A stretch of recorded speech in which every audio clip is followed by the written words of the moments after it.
Hello दोस्तों, नमस्कार, Ram Ram. Are के स्टडी विजन आपका अपना यूट्यूब चैनल, इसमें आपका हार्दिक स्वागत है।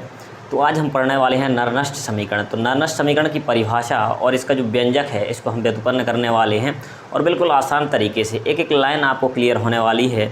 चलिए, 12th केमिस्ट्री के अंदर देखिए, यहाँ से आप 12th केमिस्ट्री के अंदर आपका अध्याय 3 विद्युत रसायन के अंदर जो नरनष्ट समीकरण आता है इसकी जो डेफिनेशन है उसको हम अच्छे तरीके से समझेंगे और साथ में इसका जो व्यंजक है उसको भी व्युत्पन्न करना सीखेंगे, किस प्रकार से इस व्यंजक को हमें लाना है।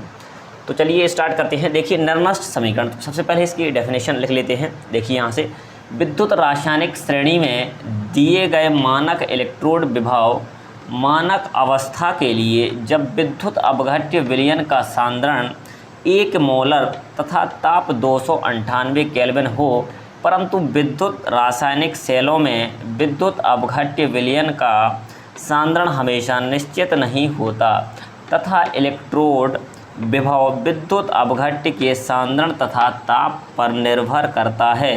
इसका अध्ययन करना नरनष्ट ने एक समीकरण दिया जिसे नरनष्ट समीकरण कहते हैं। तो ये सिंपल सी डेफिनेशन है। अब देखिए, कोई भी विद्युत अपघट्य है, कोई भी विद्युत अपघट्य के अंदर क्या करेंगे, एक अपन धातु का क्या करते हैं, एक इलेक्ट्रोड उसमें डुबाया जाता है।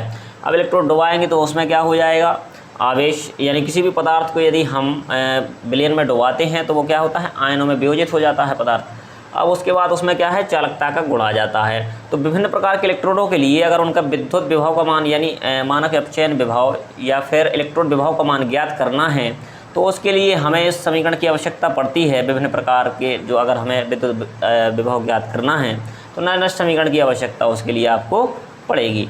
तो उसके लिए इसलिए नरनष्ट ने एक समीकरण दिया। अब उसमें आपको 2-3 पॉइंट अच्छे से याद रखना है। जैसे यहाँ पर लिखा है 1 मोलर, इसकी सांद्रता के लिए याद रखना है 1 मोलर और टेम्परेचर कितना रखना होता है, 298 केल्विन। यानी 1 मोलर और टेम्परेचर यानी ताप कितना हो, 298 केल्विन हो। परंतु विद्युत रासायनिक सेलों में विद्युत अपघट्य विलयन का सांद्रण हमेशा निश्चित नहीं रहता, क्योंकि ये बदलता रहता है। ये किस पर निर्भर करता है, 2 चीज़ें याद रखना है। इलेक्ट्रोड जो होगा, अब वो इलेक्ट्रोड किस में डुबाया जाता है, विलयन के अंदर। तो अब उसमें जो विद्युत अपघट्य जो होगा आपका, उसका जो सांद्रण होगा, सांद्रण कैसा होता रहता है, चेंज होता रहता है। और इसका जो ताप है इस पर ये क्या करता है, निर्भर करता है। तो यानी सांद्रण एवं ताप पर ये निर्भर करता है। तो ये पॉइंट भी हमें अच्छे से याद रखना है। और इसका नरनष्ट ने अच्छे से अध्ययन किया और जो ये सांद्रण है और ताप के बीच में एक अध्ययन करके एक समीकरण दिया है जो इसी से संबंधित है, उसी को अपन कहते हैं नरनष्ट समीकरण। चलिए, तो इसके व्यंजक को हम समझते हैं। एक कोई अभिक्रिया लेंगे इलेक्ट्रोड पर, अर्ध अभिक्रिया, अर्ध शेल की अभिक्रिया। तो उसके लिए हम इलेक्ट्रोड पर जो समीकरण बनता है इसका नरनष्ट समीकरण, उसको व्युत्पन्न करना सीखेंगे। चलिए, तो स्टार्ट करते हैं।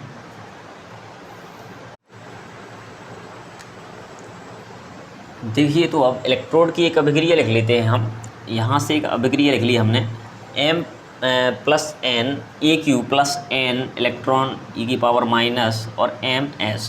अब देखिए, कोई भी अभिक्रिया ले सकते हैं। यहाँ पर आवेश कितना है, प्लस एन, और ये कैसा है, ए क्यू यानी एक्वस, यानी ये आयन के रूप में है। इसलिए जल में जो अपन ने पदार्थ घोला है या जो धातु घोली है वो आयनों के रूप में वियोजित हो जाएगी, यानी कुछ ना कुछ उससे आयन बनेंगे। तो इसलिए इसके लिए लिखा जाता है ए क्यू यानी एक्वस, यानी जलीय विलयन में इसके आयन घुले हुए हैं। अब जितना इसके ऊपर आवेश है जैसे प्लस एन, उतने ही इलेक्ट्रॉन अगर ग्रहण कर लेगा तो अपनी मूल अवस्था यानी एम में आ जाएगा। अब मूल अवस्था में कोई भी अगर धातु होगी और जिससे ये इलेक्ट्रोड बना होगा तो वो कैसी होगी, ठोस अवस्था में होगी, इसलिए इसको हमने लिखा है एस। तो इसलिए m plus N A Q plus N electron और ms, इस प्रकार से ये अभिक्रिया हमने एक ले ली। अब जैसे मान लीजिए कोई अभिक्रिया ली हमने, यहाँ से Zn और इसके ऊपर अगर +2 आवेश हो, इसको अगर मूल अवस्था में ले जाना है हमें, तो हम क्या करेंगे, इसके लिए 2 इलेक्ट्रॉन ग्रहण कर लेंगे। जितना धनावेश उतने ही इलेक्ट्रॉन ग्रहण कर लो, क्योंकि इलेक्ट्रॉन पर होता है ऋणावेश। तो ये धातु अपनी मूल अवस्था में आएगी, यानी ZnS, यानी ठोस अवस्था में हम जिंक को प्राप्त कर सकते हैं। ऐसे ही कॉपर के लिए, आयरन के लिए, सभी के लिए कर सकते हैं। ठीक है, इसी प्रकार हमने यहाँ भी किया। m की पावर प्लस एन यानी प्लस एन, इसके ऊपर कितना है, आवेश है, धनावेश, और ए क्यू यानी एक्वस यानी जलीय विलयन में आयन घुले हुए हैं, प्लस एन इलेक्ट्रॉन, जितना आवेश उतने ही इलेक्ट्रॉन ग्रहण करेगा तो अपने मूल अवस्था में ये आ जाएगा। तो देखिए, इसके बाद हम देखेंगे इसमें, तो यहाँ से हम थोड़ी सी भाषा लिख लेते हैं कि किसी सामान्य अभिक्रिया के लिए नरनष्ट समीकरण निम्न प्रकार से होता है, या नरनष्ट समीकरण निम्न प्रकार से लिख सकते हैं। तो इसके लिए नरनष्ट समीकरण लिखेंगे तो यहाँ से आ जाएगा अपने पास, देखिए ई बराबर E naught minus R T और अपॉन में होता है यहाँ एन एफ और यहाँ होता है एल एन, तो यहाँ से लिख लेंगे हम एल एन और यहाँ आ जाएगा आपका एम एस और अपॉन में आ जाएगा आपके पास एम ए क्यू इस बेस के अंदर और इसको हमने बड़े ब्रैकेट के अंदर दोनों को बंद कर लिया। तो इस प्रकार से अब देखिए ये हो गया आपका नरनस्ट समीकरण का सूत्र। तो इसके अनुसार ही हमें इसके व्यंजक को प्राप्त करना है। देखिए ई बराबर, ई क्या होता है, ये होता है इलेक्ट्रोड विभव, ये है जो इलेक्ट्रोड इसमें लगा होगा उसका इलेक्ट्रोड विभव है। और ई नोट का मतलब होता है मानक इलेक्ट्रोड विभव, आर आपका जो गैस स्थिरांक होता है और टी है केल्विन पैमाने पर आपका ताप होगा और एन है इसमें जो संतुलित अभिक्रिया है, संतुलित जो समीकरण है उसमें इलेक्ट्रॉनों की संख्या है और एफ होता है फैराडे और यहाँ ए लिखा है एल एन एम एस, यानी अपन ने यहाँ पर जो उत्पाद हमें धातु प्राप्त हुई उत्पाद के रूप में उसको अंश में लिखा है और बटे में लिखते हैं इसके अपन जो आयनिक रूप से जो यहाँ पर धातु है m प्लस एन के रूप में है। तो यहाँ से हम इसके ऊपर आवेश भी लिख लेंगे m प्लस एन और बेस में है ए क्यू। तो इस प्रकार से समीकरण लिखेंगे। अब देखिए m प्लस एन किस में बदल रहा है, m में, तो यहाँ इसके आधार में हम लिख सकते हैं m प्लस एन, ये किस में बदल रहा है m प्लस एन, तो यहाँ से हम लिख लेंगे m में। ऐसे ही इसके बेस में लिख सकते हैं m प्लस एन, ये बदल रहा है कैपिटल M में। तो यानी ये अभिक्रिया का लिखने का तरीका होता है कि m प्लस एन किस में बदल रहा है, m में, ये अभिकारक है और ये इसमें उत्पाद हो जाएगा, बाएं साइड का अभिकारक और ये इसमें उत्पाद है। अब देखिए यहाँ से हम इस अभिक्रिया को लिखना प्रारंभ करेंगे। तो पहली बात इसमें हमें एक मान याद रखना है कि जैसे ms है, अब ms यानी ये सॉलिड धातु है, तो कोई भी जो ठोस धातु होगी उसके लिए इसका जो सक्रिय द्रव्यमान होगा या जो इसकी सांद्रता होगी उसका मान 1 होता है। तो यहाँ से हम लिखेंगे ठोस धातु की सांद्रता, ठोस धातु की सांद्रता 1 होती है।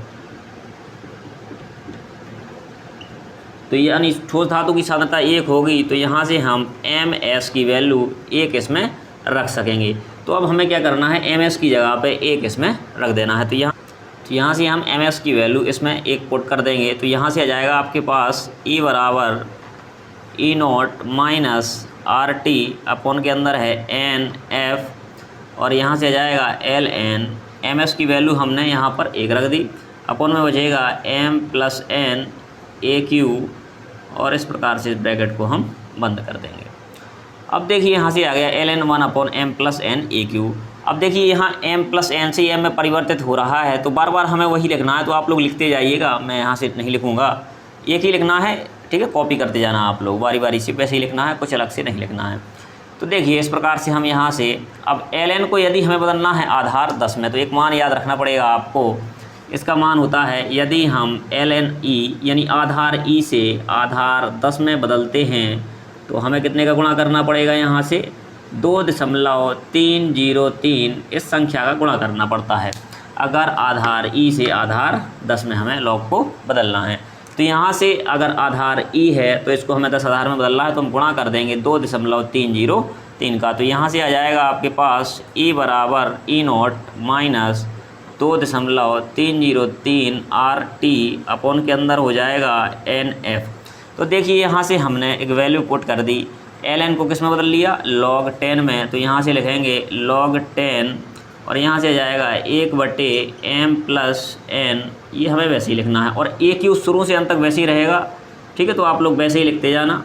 तो यहाँ से मैं लिख दे रहा हूँ m plus N, A Q वैसे ही लिखना है, तो इसको आप कॉपी करते जाना। अब देखिए यहाँ से e बराबर E naught minus 2.303 R T upon N F log 10 1 upon m plus n, इतना अपना आ गया। यहाँ से हमने केवल एन को चेंज कर दिया log 10 में। अगर log 10 में चेंज करेंगे तो 2.303 का गुणा करना पड़ेगा। अब देखिए यहाँ से अब यहाँ एक फार्मूला बनेगा log m/n वाला, तो इस फार्मूले को भी हमें लगाना है। तो देखिए आप लोगों को फार्मूला याद नहीं है तो अच्छे से लिख लीजिए और इसको हमें याद भी रखना है। तो बोले सर ये फार्मूला क्या होता है, तो देखिए अच्छे से छाप लीजिए, log m/n बराबर log m minus log n। कुछ लोगों को याद भी होगा, लेकिन जिनको याद नहीं है वो भी अच्छे से इसको याद रख लें। log m/n बराबर log m minus log n और यहाँ से हमें एक मान की और जरूरत पड़ेगी, ये है log 1, इसकी वैल्यू भी पता होना चाहिए। log 1 की वैल्यू होती है 0। तो यहाँ से हम इसका मान रखेंगे log 1, जैसे आधार कितना है 10, तो इसकी वैल्यू कितनी आ जाएगी 0 होगी। ये आगे रखेंगे इस मान को हम। देखिए यहाँ पर फॉर्मूला लगा लेंगे हम, तो ये जाएगा अपने पास E बराबर E0 माइनस 2.303 और RT अपॉन के अंदर आएगा NF, यहाँ से आ जाएगा log m minus n। m की जगह पर 1 है और n की जगह पर कितना दिया है m प्लस n, तो यहाँ से log m minus log n, तो log n की जगह पे है m प्लस n। तो इस प्रकार से हमने ये फार्मूला लगा लिया, log m minus log n वाला फार्मूला। अब यहाँ से देखिए log 10 1, इसकी वैल्यू हम कितनी रखेंगे 0, तो यहाँ से इसकी जगह पे हमें रखना है 0, तो 0 minus log m plus n इतना आ जाएगा अपने पास। तो चलिए देखिए यहाँ से,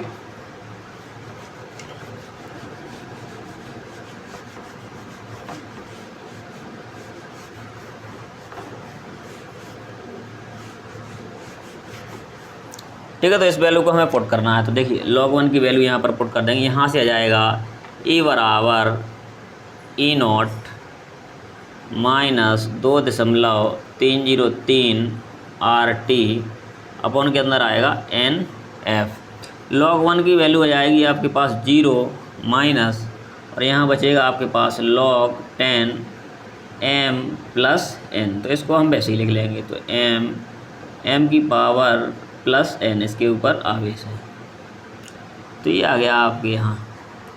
अब इसमें से देखिए आपको क्या करना है, 0 माइनस log 10 m प्लस, ये माइनस 0 का तो कोई मतलब नहीं है, तो माइनस माइनस प्लस हो जाएगा। तो यहाँ से आ जाएगा E बराबर E0 minus minus plus 2.303 RT upon के अंदर आएगा NF, और यहाँ बचेगा log 10 m की power plus n, capital M ही बनाना है आपको। ये आ गया आपका m की पावर प्लस n। तो इस प्रकार से आ जाएगा। हमने क्या किया, माइनस माइनस प्लस हो गया, 2.303 को वैसे ही रखा, RT NF ये वैसे ही है, बस यहाँ से ये गुणा हो गया, और यहाँ वैसे ही log 10 m की पावर प्लस n। अब इसके बाद हमें क्या करना है, देखिए RT और F इन सभी के मान होते हैं, जैसे यहाँ से R को क्या कहते हैं अपन, गैस स्थिरांक। तो देखिए इन सभी के मान यहाँ से लिखेंगे, जहाँ अब E0 भी क्या होता है, E0 होता है मानक इलेक्ट्रोड विभव, E0 मानक इलेक्ट्रोड विभव होता है, और E क्या होता है, E होता है इलेक्ट्रोड विभव। E0 मानक इलेक्ट्रोड विभव, और E के लिए हम क्या लिख सकते हैं, इलेक्ट्रोड विभव। R क्या होता है, R है गैस नियतांक या गैस स्थिरांक, तो इसको हम लिख सकते हैं गैस नियतांक। गैस नियतांक इसका मान होता है R का 8.314 joule kelvin inverse mole inverse, ठीक है। तो ये 8.314 वैल्यू इसकी हमें इसमें रखनी पड़ेगी। E0 हो गया, R हो गया। इसके बाद T देखिए, T क्या है, केल्विन पैमाने पर ताप, तो यहाँ से लिखेंगे केल्विन पैमाने पर ताप, केल्विन पैमाने पर ताप। इसकी वैल्यू होती है 298 केल्विन, तो यहाँ से हमने लिख लिया 298 केल्विन। अब इसके बाद देखिए F होता है फैराडे, तो यहाँ से लिख लिया फैराडे की वैल्यू होती है 96,500 और कूलाम प्रति मोल, तो इस वैल्यू को भी हमने लिख लिया। तो यहाँ से देखिए R की वैल्यू अपने पास आ गई 8.314, T की वैल्यू कितनी रखनी है 298 केल्विन, और F फैराडे होता है, एक फैराडे बराबर 96,500 कूलाम प्रति मोल। तो इन सभी मानों को हमें इस वाले समीकरण में रखना है। इसको कोई आप समीकरण नाम दे देंगे, इसको जैसे हमने मान लिया समीकरण नंबर 1। तो यहाँ से लिखेंगे RT एवं F के मान समीकरण 1 में रखने पर, तो यहाँ से हम लिखेंगे RT एवं F के मान समीकरण 1 में रखने पर। तो ये थोड़ी सी इसमें भाषा लिख लेना आप लोग। तो RT एवं F के मान समीकरण 1 में रखने पर, तो यहाँ समीकरण 1 में हम मान रख देंगे। तो यहाँ से आ जाएगा आपके पास E बराबर E0 प्लस 2.303 ये पहले से ही है।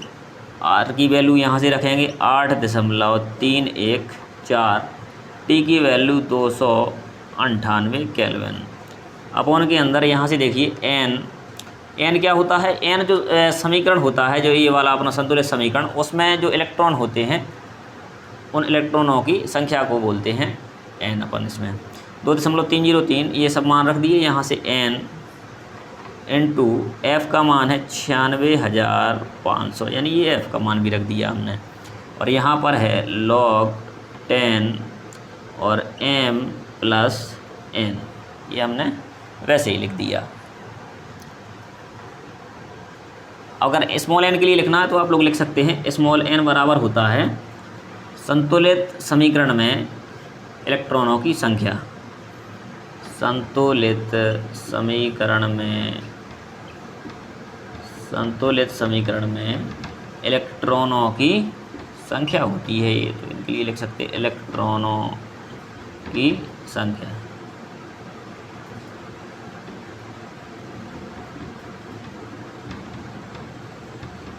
संतुलित समीकरण में इलेक्ट्रॉनों की संख्या। तो इस प्रकार से हमने इन सभी के मान यहाँ पर रख लिए। देखिए आर का मान, टी का मान और एफ का मान इस समीकरण में हमने रख दिया। एन को वैसे ही रखा। ये संतुलित जो समीकरण होगा उसमें इलेक्ट्रॉनों की संख्या होगी। तो देखिए यहाँ से हमने ये मान रख लिए और यहाँ पर इन सबका गुणा कर लेना आप। तो ये आएगा आपके पास E बराबर E0 प्लस इन सभी का हम गुणा करेंगे तो ये आएगा 5705.84 और अपॉन में है n इंटू 96,500 और यहाँ है log 10 और यहाँ वैसे ही लिखना है m प्लस n।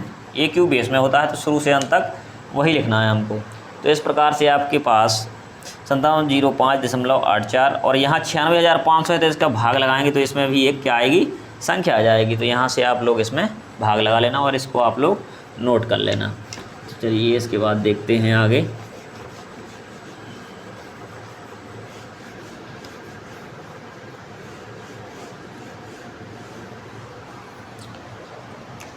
इसमें आप लोग भाग लगाएंगे तो ये जाएगा E बराबर E0 प्लस 0.0591 और यहाँ बटे में बचेगा केवल स्मॉल n, तो अपन के अंदर n लिख लिया। यहाँ है आपके पास log 10 और m प्लस n और बेस में शुरू से अंत तक क्या लिखना है, AQ यानी एक्वस, जलीय में घुले हुए आयन है ये।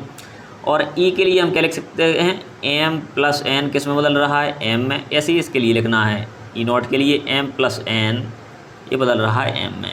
तो इसके बेस में लिखना है हमें E के और यहाँ से E0 के बेस में।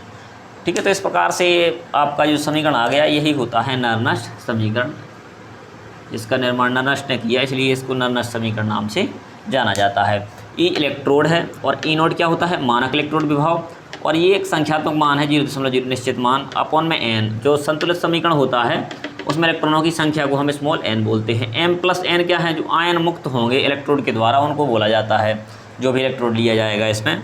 ठीक है। इन मानों को आप लोग याद रखना। जैसे अगर इस समीकरण को याद रखना है, इसके इंटीजर टाइप के जो क्वेश्चन बनते हैं उनको भी आगे हम करेंगे। तो इसी प्रकार के अगर आपको केमिस्ट्री से संबंधित अन्य जो इंपॉर्टेंट क्वेश्चन हैं या डेरिवेशन हैं उनको समझने के लिए हमारे चैनल पर आप वीडियो देख सकते हैं।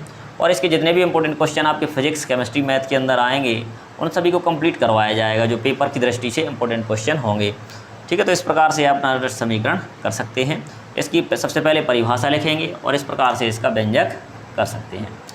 Thank you. आज के लिए इतना ही, मिलते हैं अगले वीडियो के अंदर।